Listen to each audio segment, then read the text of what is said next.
देवेंद्र फडणवीस, एक नाव जे महाराष्ट्राच्या राजकारणात दृढ नेतृत्व, पारदर्शकता आणि विकासाच्या दृष्टिकोनासाठी ओळखलं जातं. 22 जुलै 1970 नागपूर शहरातील एका साध्या मध्यमवर्गीय कुटुंबात जन्म झाला देवेंद्र फडणवीस यांचा. त्यांचे वडील गंगाधर फडणवीस जनसंघ आणि भाजपचे निष्ठावान कार्यकर्ते, त्यामुळे राजकारणाचे बाळकडू त्यांना घरातूनच मिळाले. पण आयुष्य नेहमी सरळ नसतं. लहान वयातच वडिलांचे निधन झाले आणि जबाबदाऱ्यांचं ओझं त्यांच्या खांद्यावर आलं. पण इथूनच सुरू झाली एका जिद्दीची, संघर्षाची आणि नेतृत्वाची खरी कहाणी. विद्यार्थी दशेतच त्यांनी सामाजिक कार्याची वाट धरली. अखिल भारतीय विद्यार्थी परिषदेत काम करताना त्यांनी नेतृत्वाचे पहिले धडे घेतले. वयाच्या अवघ्या 21व्या वर्षी ते नगरसेवक बनले आणि इथूनच त्यांच्या राजकीय प्रवासाची खरी सुरुवात झाली. 1997 वय फक्त 27 आणि ते बनले नागपूरचे सर्वात तरुण महापौर. हा विक्रम फक्त भारतातच नाही तर जगातही दुर्मिळ होता.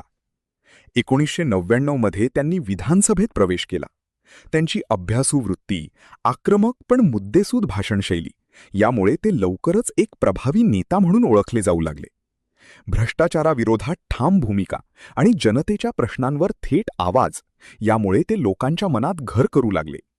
2014 महाराष्ट्राच्या राजकारणात मोठा बदल झाला आणि देवेंद्र फडणवीस बनले राज्याचे मुख्यमंत्री, भारतीय जनता पक्षाचे महाराष्ट्रातील पहिले मुख्यमंत्री आणि राज्याच्या इतिहासातील सर्वात तरुण मुख्यमंत्र्यांपैकी एक. त्यांच्या कार्यकाळात महाराष्ट्राने विकासाची नवी दिशा घेतली.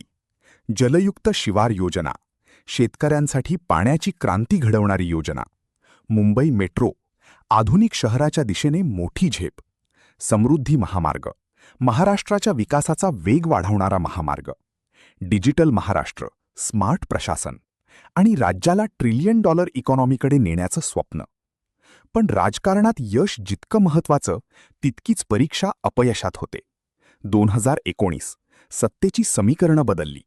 मुख्यमंत्री पद गेलं, पण इथेच दिसली त्यांची खरी ताकद. ते म्हणतात, यश कायमचं नसतं आणि अपयश शेवट नसतो.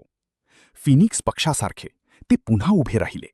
संयम, सकारात्मकता आणि संघर्षाची तयारी यामुळे ते आजही महाराष्ट्राच्या राजकारणात मजबूत उभे आहेत.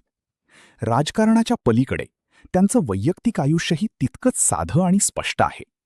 अमृता फडणवीस यांच्यासोबतचं त्यांचं नातं प्रामाणिकपणावर आधारलेलं आहे. ते मानतात, आदर्शवाद कधीही सोडू नका, कारण तो संपला की व्यक्तिमत्व उरत नाही.